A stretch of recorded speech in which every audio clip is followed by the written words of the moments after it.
Assalamualaikum warahmatullahi wabarakatuh. Perkenalkan, nama saya Raffles Gunawan, Prodi Ekonomi Syariah, Fakultas Ekonomi dan Bisnis Islam IAIN Bengkulu. Untuk memenuhi tugas besar akuntansi keuangan, dosen pengampu Rizky Haryadi. Baiklah, di sini yang ingin saya sampaikan ialah tentang materi saya, yaitu laporan keuangan perusahaan dagang. Oke, baiklah, di sini kita langsung saja ke dalam materi. Skuy. Baiklah, di sini saya akan menjelaskan tentang laporan keuangan perusahaan dagang.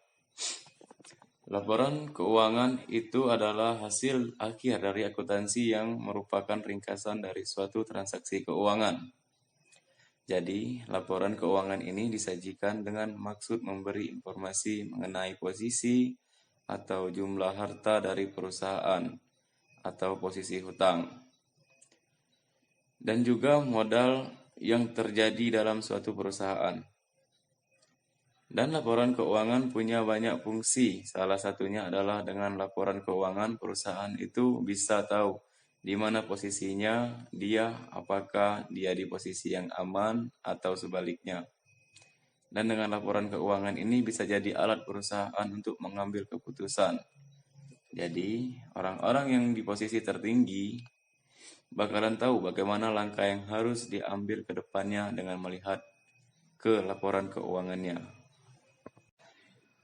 Pada slide yang kedua ini ialah laporan laba rugi.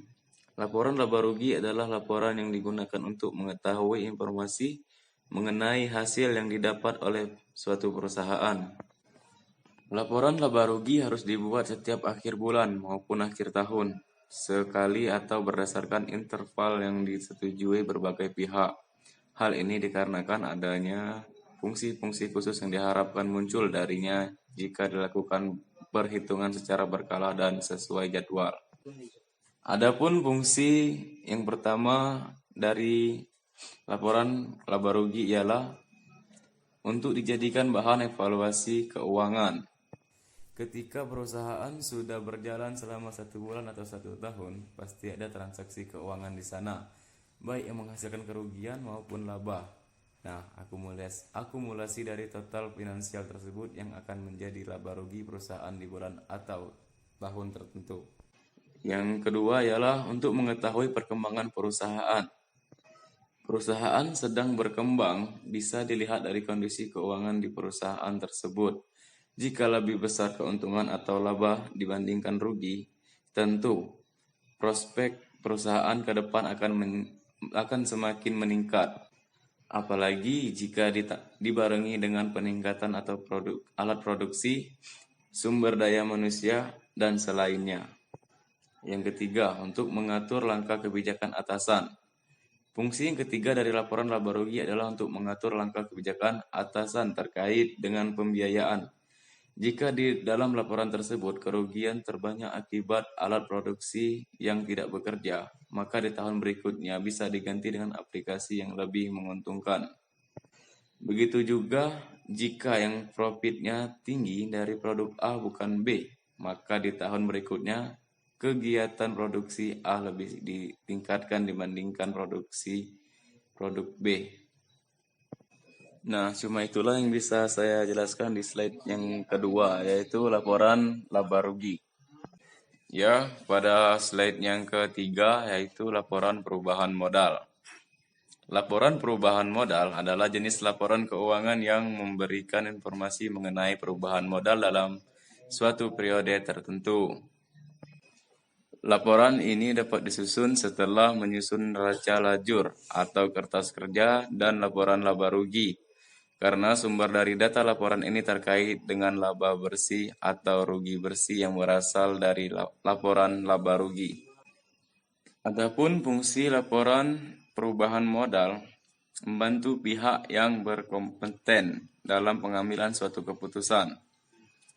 Yang kedua, mengetahui besarnya sebuah perubahan rasio, ekuitas atau modal usaha.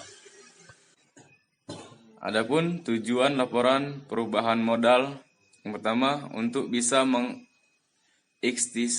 mengikhtisarkan aktiva pembayaran dan suatu investasi dan juga dana yang dihasilkan sepanjang satu periode akuntansi. Yang kedua, menyajikan sebuah pengungkapan perubahan modal kerja. Adapun akibat atau penyebab perubahan modal. Yang pertama, terdapat bayaran suatu bunga dari pemilik. Yang kedua, terdapat suatu keuntungan dan kerugian usaha. Yang ketiga, pemungutan untuk suatu kebutuhan pribadi. Bentuk-bentuk laporan perubahan modal. Yang pertama, laporan perubahan modal perusahaan perseorangan, yaitu pemilik perusahaan perseorangan adalah para individu tertentu. Tambahan modal dapat diperoleh dari 1. Laba bersih yang dapat diperoleh. 2. Tambahan suatu modal pemilik. Adapun laporan perubahan modal perusahaan persekutuan. Pemilik perusahaan persekutuan yakni terdiri dari 2 orang atau lebih. Pada dasarnya bentuk laporan perubahan modal perusahaan persekutuan tidak berbeda dengan suatu laporan perubahan modal perusahaan perseorangan. Dan ada lagi laporan perubahan modal perusahaan perseroan. Pemilikan dalam perusahaan perseroan ditandai dengan adanya pemilikan saham. Laba perusahaan perseroan dapat dialokasikan menjadi beberapa di antaranya. Yang pertama, dividen, yaitu suatu laba yang dibagikan kepada para pemegang saham. 2. Laba ditahan, yaitu suatu laba yang tidak dibagi. Baiklah, pada slide yang terakhir ini ialah tentang neraca. Neraca adalah laporan yang menunjukkan keadaan keuangan pada tanggal tertentu dalam suatu perusahaan. Adapun manfaat dari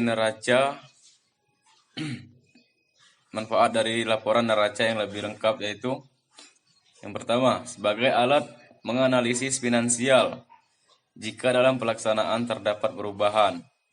2. Untuk melakukan analisis likuiditas supaya perusahaan memiliki gambaran kewajibannya terkait aset likuid. Yang ketiga, bisa digunakan sebagai sarana membaca kemampuan perusahaan untuk melunasi hutang jangka pendek. Adapun unsur-unsur laporan neraca. Yang pertama, aktiva. Aktiva terbagi menjadi 2, yaitu aktiva tetap dan aktiva lancar. Aktiva tetap adalah aset perusahaan yang digunakan untuk jangka panjang, minimal 1 tahun. Biasanya aset ini digunakan untuk membiayai operasional perusahaan. Yang aktiva lancar, sedangkan aktiva lancar adalah aset perusahaan yang hanya bisa digunakan untuk jangka pendek. Biasanya digunakan untuk pembiayaan hutang jangka pendek atau sudah jatuh tempo. Yang kedua, pasipa. Pasipa adalah kewajiban perusahaan. Di dalamnya terkait dengan tanggung jawab pembayaran perusahaan terhadap pihak lain. Yang tergolong pasipa adalah hutang perusahaan, baik hutang jangka pendek maupun jangka panjang. Dan yang ketiga ialah modal.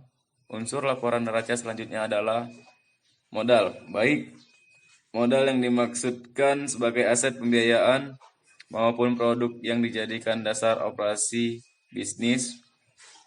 Pencatatan laporan terkait hal ini biasanya berisi relevansi modal di akhir periode, baik yang dilakukan di akhir bulan maupun akhir tahun.